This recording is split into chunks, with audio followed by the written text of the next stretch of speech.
this week? I feel good. I feel ready to go.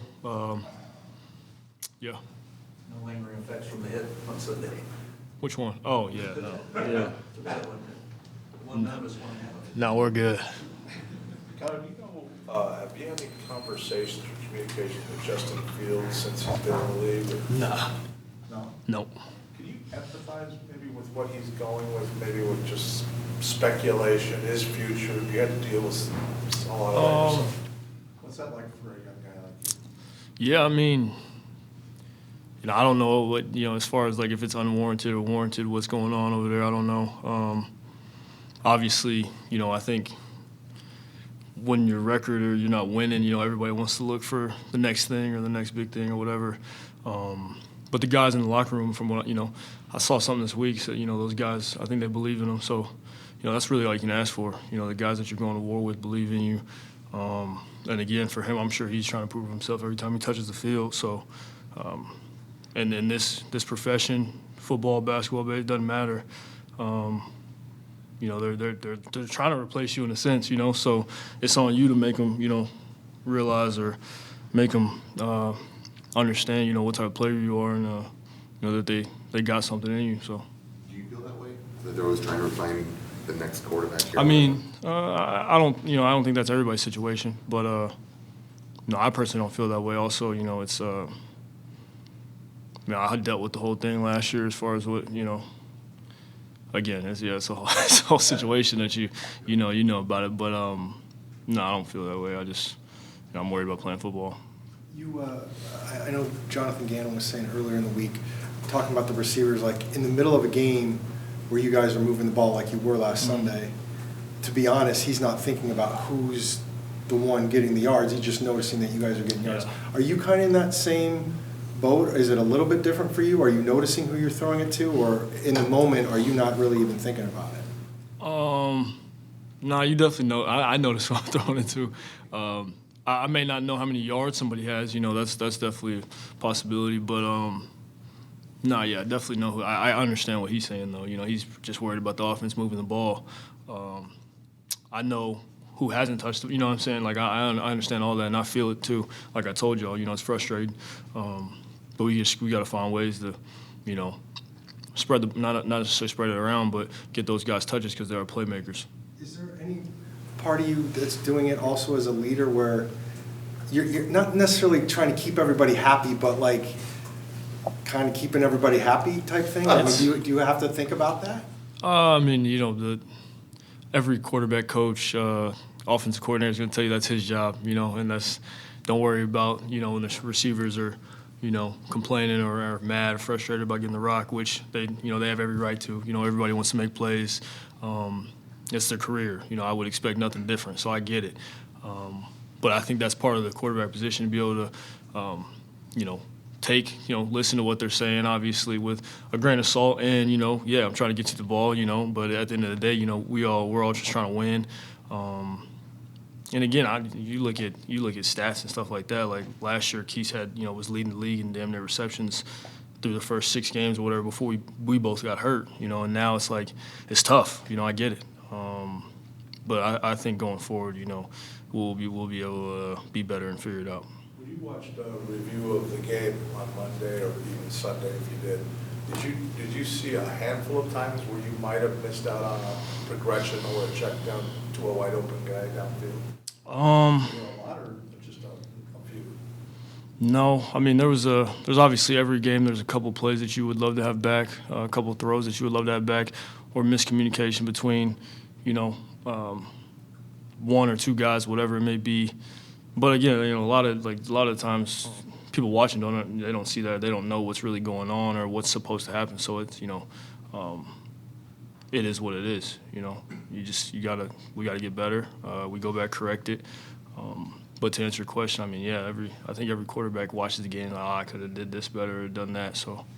How does not having Marquise on the field, if he doesn't play, whatnot, how does that affect the offense and what you guys do? I mean, right now, shit. I'm sure he'd probably, tell you shit, it ain't affecting at all just because, again, the frustrations of not getting the ball. But not having him out there is definitely, if he isn't out there, it's you got one of your best receivers not out there, a playmaker again. That's definitely a hit on the offense. But again, we got guys behind them that I'm confident in to step in. Everybody's obviously noticing what Trey is doing. Mm-hmm.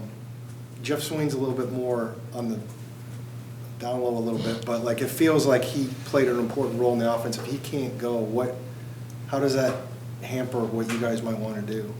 Yeah, Jeff's super versatile. Really can do whatever we asked of him. He was really good at. He's played a lot of football, a veteran that savvy, smart.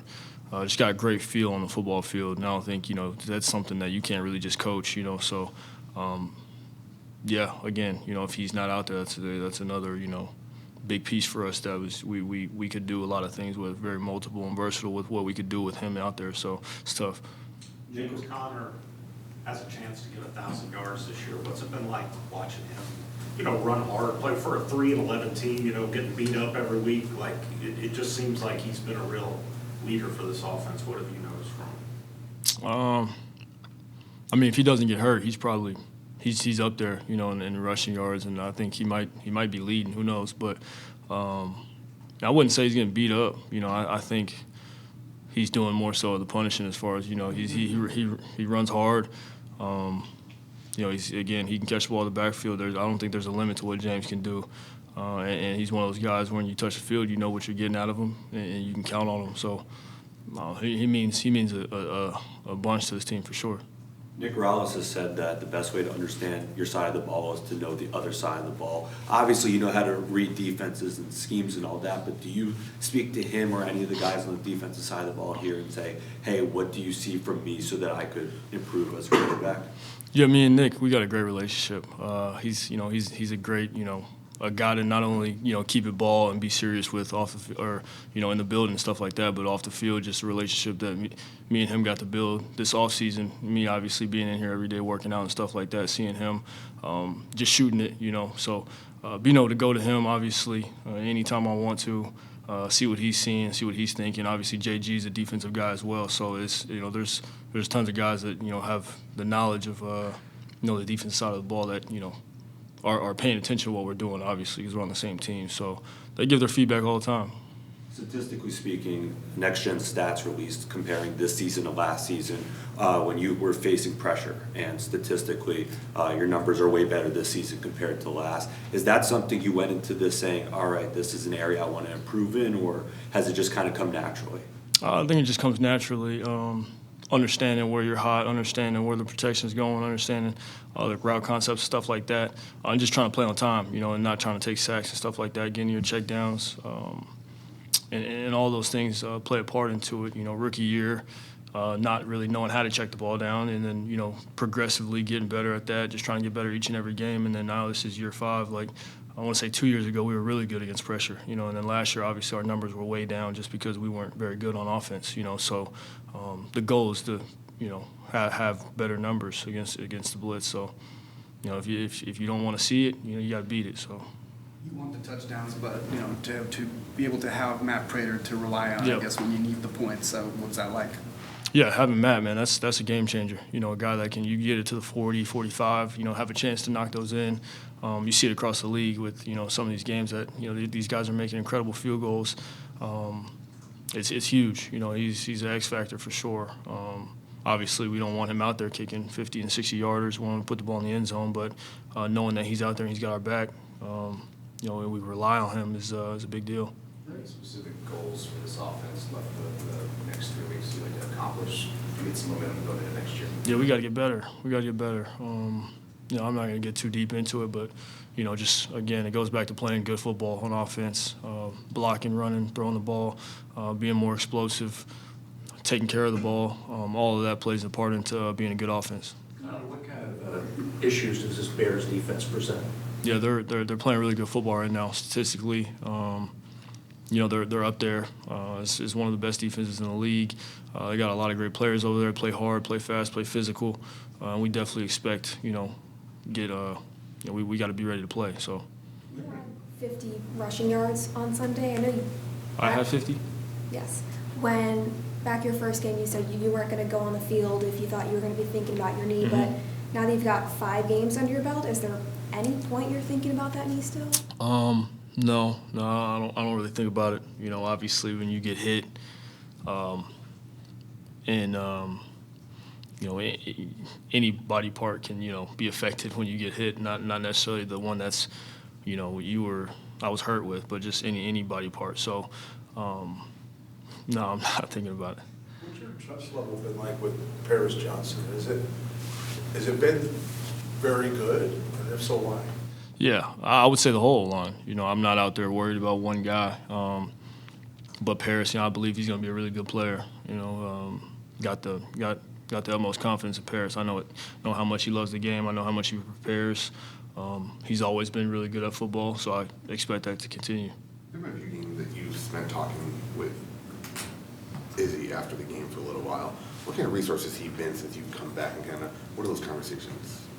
Yeah, I mean, I told y'all back when, you know, just the relationship that we have, just as far as he's really receptive, obviously shoots you straight, but also, you know, can hear you out and understand what I'm seeing, what I'm feeling, and we just bounce back ideas. You know, I think that's something that you got to have in this game. You know, every quarterback coach is kind of, you know, that's kind of the go-to guy as far as in your corner, you know, talking to you throughout the day and stuff like that. With the OC being, you know, having more, you know, time to allocate to other things and stuff like that. So we got a good relationship.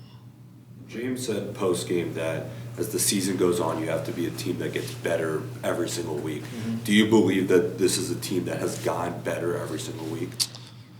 We're